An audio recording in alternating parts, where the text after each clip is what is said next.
Ambulance ലഭിച്ചിരുന്നുവെങ്കിൽ എന്ന് നമ്മൾ ചിന്തിക്കുന്ന സമയത്ത് മുന്നിൽ ആംബുലൻസ് വന്ന് നിന്നാലോ, അല്ലെങ്കിൽ രക്ഷകരായി ആരെങ്കിലും എത്തിയിരുന്നെങ്കിൽ എന്ന് വിചാരിക്കുമ്പോൾ പോലീസ് മുന്നിലെത്തിയാലോ?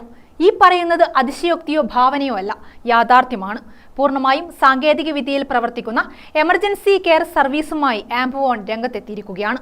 അടിയന്തര ചികിത്സ ഉൾപ്പെടെ സേവനങ്ങൾ ലഭ്യമാക്കുന്ന പൂർണ്ണമായും സോഫ്റ്റ്വെയർ നിയന്ത്രിതമായ സാങ്കേതിക സംവിധാനമാണ് ആംബുവോൺ. ആംബുവോൺ കേരള മാർക്കറ്റിംഗ് ഏറ്റെടുത്തിരിക്കുന്നത് കണ്ണൂർ വിഷൻ ചാനലാണ്. കണ്ണൂർ ജില്ലയിലാണ് ആദ്യമായി ഈ സിസ്റ്റം ലോഞ്ച് ചെയ്യുന്നത്.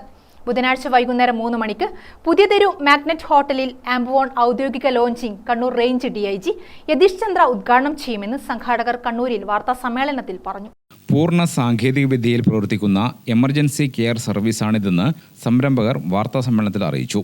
ആക്സിഡന്റ്, ഹാർട്ട് അറ്റാക്ക്, സ്ട്രോക്ക് പോലുള്ള അടിയന്തര വൈദ്യസഹായം ആവശ്യമുള്ള ഘട്ടങ്ങളിൽ മൊബൈൽ ഫോണിലുള്ള ആംബുവോന്റെ SOS ബട്ടൺ അമർത്തുകയോ ആംബുവോൺ രജിസ്ട്രേഷൻ സമയത്ത് നൽകുന്ന QR കോഡ് സ്കാൻ ചെയ്യുകയോ ചെയ്താൽ ഗൂഗിൾ ലൊക്കേഷൻ മനസ്സിലാക്കി ആംബുലൻസ് എത്തുകയും രോഗിയെ ഏറ്റവും അടുത്ത ഹോസ്പിറ്റലിൽ എത്തിച്ച് അടിയന്തര ചികിത്സ ലഭ്യമാക്കുകയും ചെയ്യുമെന്ന് സംഘാടകർ പറഞ്ഞു. ഈ പ്രോജക്റ്റിന് ഞങ്ങൾ പേര് നൽകിയിരിക്കുന്നത് ആംബി-1 എന്നാണ്. ആംബി-1 മീൻസ് ആംബുലൻസ് 1.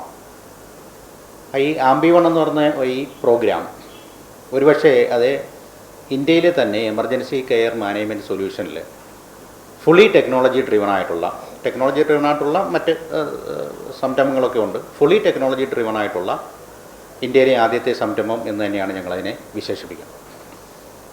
സാധാരണഗതിയിൽ ഒരു എമർജൻസി സിറ്റുവേഷൻ എന്ന് പറയുമ്പോൾ ആക്സിഡൻ്റ് ആകാം, അതേപോലെയുള്ള എന്ത് സന്ദർഭങ്ങളും ആകാം. ഒരു എമർജൻസി സിറ്റുവേഷൻ ഉണ്ടാകുന്ന സമയത്ത് നമ്മൾ കണ്ടുകൊണ്ടിരിക്കുന്ന ഒരു വളരെ പ്രധാനപ്പെട്ട സംഗതിയുണ്ട്. ആളുകൾ മരിച്ചു പോകുന്നതിന് പ്രധാനമായും 3-4 കാരണങ്ങളാണുള്ളത്. ഞങ്ങൾ വളരെ ഡീറ്റെയിൽഡ് ആയിട്ടുള്ള ഒരു അനാലിസിസ് നടത്തിയപ്പോൾ ഞങ്ങൾക്ക് മനസ്സിലാക്കാൻ കഴിഞ്ഞ കാര്യങ്ങളെന്ന് പറയുന്നത്, ഒന്ന്, കൃത്യസമയത്ത് ആളിനെ ഹോസ്പിറ്റലിൽ എത്തിക്കാൻ കഴിയാതെ പോവുക. അത്തരം ഒത്തിരി വാർത്തകൾ പ്രിയപ്പെട്ട മീഡിയയിൽ തന്നെ വന്നിട്ടുള്ളതാണ്. ഈ ആക്സിഡൻറ്റ് പറ്റിയിരിക്കുന്ന ആൾ അബോധാവസ്ഥയിലാണെങ്കിൽ അദ്ദേഹം നിലവിൽ ഈ ഏതെങ്കിലും ക്രിട്ടിക്കൽ ഇൽനെസ് ഉള്ള ഒരാളാണ്, അദ്ദേഹം ഏതെങ്കിലും സീരിയസ് ആയിട്ടുള്ള മരുന്നുകൾ ഉപയോഗിക്കുന്ന ആളാണോ?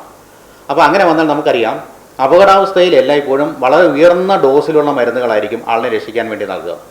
അപ്പോൾ നിലവിൽ അദ്ദേഹം ഉപയോഗിച്ചുകൊണ്ടിരിക്കുന്ന മരുന്നുകൾ ഏതെങ്കിലും തരത്തിൽ കോൺട്രഡിക്റ്റ് ചെയ്യുന്ന ഒരു മെഡിസിനാണ് അത് ഉപയോഗിക്കുന്നതെങ്കിൽ അത് മരണത്തിനുള്ള സാധ്യത വളരെ കൂട്ടും.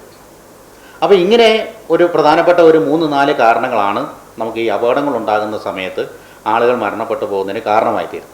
പൂർണ്ണമായും സോഫ്റ്റ്വെയർ നിയന്ത്രിതമായ സാങ്കേതിക സംവിധാനമാണ് ആംബുവോൺ. തനിച്ച് താമസിക്കുന്നവർ, പ്രായമായവർ എന്നിവർക്ക് ഏറ്റവും പ്രയോജനകരമായ ഒരു സേവനം കൂടിയാണ് ആംബുവോൺ മുന്നോട്ട് വെക്കുന്നത്. വിവിധതരം ഇൻഷുറൻസുകളെക്കുറിച്ച് നമ്മൾ ബോധവാന്മാരാണ്. അതൊക്കെ രോഗി ഹോസ്പിറ്റലിൽ എത്തിയ ശേഷം മാത്രം ഉപകാരപ്പെടുന്ന പ്രോഗ്രാമുകളാണെങ്കിൽ ഇത് രോഗിയെ ഹോസ്പിറ്റലിൽ ഏറ്റവും കുറഞ്ഞ സമയത്തിനുള്ളിൽ സഹായം എത്തിക്കാനുള്ള സിസ്റ്റമാണ്. അത്യാസന്ന നിലയിൽ ഉള്ള വ്യക്തിയുടെ ഓരോ സെക്കൻഡും വളരെ നിർണായകമാണ്. അതിനുള്ള പരിഹാരമാണ് ആംബുവോൺ ഒരുക്കുന്നത്. ജീവനോട് മല്ലിടുന്ന വ്യക്തിയുടെ മെഡിക്കൽ ഹിസ്റ്ററി ഡോക്ടർക്ക് മനസ്സിലാക്കാൻ കഴിയുക എന്നത് വളരെ പ്രധാനമാണ്. പല കേസുകളിലും ഡോക്ടർക്ക് അത് ലഭ്യമല്ലാത്തത് രോഗിയുടെ ജീവൻ തുലാസിലാക്കുന്നു. അതിനുള്ള പരിഹാരം കൂടിയാണ് ഈ സംവിധാനം ഒരുക്കുന്നത്. ഇത് ഒരു മെഡിക്കൽ എമർജൻസി കെയർ സിസ്റ്റം മാത്രമല്ല, ഏത് അടിയന്തര ഘട്ടത്തിലും സേവനം ലഭ്യമാക്കുന്ന സംവിധാനമാണ്. ഒറ്റയ്ക്ക് താമസിക്കുന്നവർ, വീടുകളിൽ ഒറ്റപ്പെട്ടു പോകുന്ന പ്രായമുള്ള അച്ഛനമ്മമാർ, കിഡ്നാപ്പ് ചെയ്യപ്പെടുന്ന കുട്ടികൾ, അങ്ങനെ ഏത് എമർജൻസിയിലും അടുത്ത ബന്ധുക്കളെയോ പോലീസിനെയോ കൃത്യതയോടെ വിവരം അറിയിക്കുവാൻ കഴിയുന്ന ഒരു സിസ്റ്റം കൂടിയാണിതെന്ന് സംഘാടകർ പറഞ്ഞു. അപ്പോൾ ഇത് ഒരു ആംബുലൻസ് വിളിച്ചു വരുത്തുന്നതിന് നമുക്ക് 3 കാരണങ്ങൾ, 3 വഴിയിൽ നമുക്ക് ഒരു ആംബുലൻസിനെ വിളിച്ചു വരുത്താൻ കഴിയും. ഒന്നാമത്തെ സംഗതി, എല്ലാത്തരം മൊബൈൽ ഫോണുകളിലും, അതായത് ആൻഡ്രോയിഡ് ആകാം, ഐഫോൺ ആകാം. അപ്പോൾ എല്ലാ മൊബൈൽ ഫോണുകളിലും നമ്മുടെ സ്ക്രീൻ ലോക്കാണെങ്കിൽ പോലും അതിൽ പ്രവർത്തന സജ്ജമാകുന്ന ഒരു SOS ബട്ടൺ, SOS മെനു ഉണ്ടായിരിക്കും. 5 സെക്കൻഡ് ടാപ്പ് ചെയ്ത് കഴിഞ്ഞാൽ, 2 സെക്കൻഡാണ് ഞങ്ങൾ അതിനുള്ള സമയം പറയുന്നത്, 2 മുതൽ പരമാവധി 3 സെക്കൻഡ് വരെ. ഈ സമയത്തിനുള്ളിൽ അപകടത്തിലായതിൻ്റെ മൊബൈൽ നമ്പർ ഞങ്ങൾക്ക് കിട്ടും, അപകടത്തിലായ ലൊക്കേഷന് മനസ്സിലാവും. അപ്പോൾ തന്നെ ആ നമ്പറിലേക്ക് ഞങ്ങൾ തിരിച്ചു വിളിച്ചത് കൺഫേം ചെയ്യും. ആക്സിഡൻറ്റ് കൺഫേംഡ് ആണോ എന്ന് ഉറപ്പാക്കി കഴിഞ്ഞാൽ ആ സ്ഥലത്തേക്ക് നമ്മളുടെ GPS കൺട്രോൾഡ് ആയിട്ടുള്ള സംവിധാനം ഉപയോഗിച്ച് ഈ പ്രദേശത്തിന്, ഈ ആക്സിഡൻറ്റ് നടന്ന പ്രദേശത്തിന് ഏറ്റവും അടുത്തുള്ള ആംബുലൻസുകളിലേക്ക് അലർട്ട് പോകും. ഒരു ഊബർ, ഓലയുടെ സംവിധാനം വർക്ക് ചെയ്യുന്ന പോലെ തന്നെയാണ് ഇതും വർക്ക് ചെയ്യുന്നത്. ഏറ്റവും അടുത്തുള്ള ആംബുലൻസുകളിലേക്കെല്ലാം, ഇപ്പോൾ ഒരു 10 ആംബുലൻസ് ഉണ്ടെങ്കിൽ 10 ആംബുലൻസിലേക്കും അലർട്ട് പോകും. അതിൽ ഏറ്റവും ആദ്യം അക്സെപ്റ്റ് ചെയ്യുന്ന ആൾ ആ ലൊക്കേഷനിലേക്ക് തിരിക്കും. ആംബുലൻസ് ഡെസ്പാച്ച് ചെയ്ത് കഴിഞ്ഞാൽ ആ ആംബുലൻസ് ഡ്രൈവറുടെ നമ്പർ ഈ എമർജൻസി സിറ്റുവേഷൻ ട്രിഗർ ചെയ്ത ആളിന് കൈമാറും.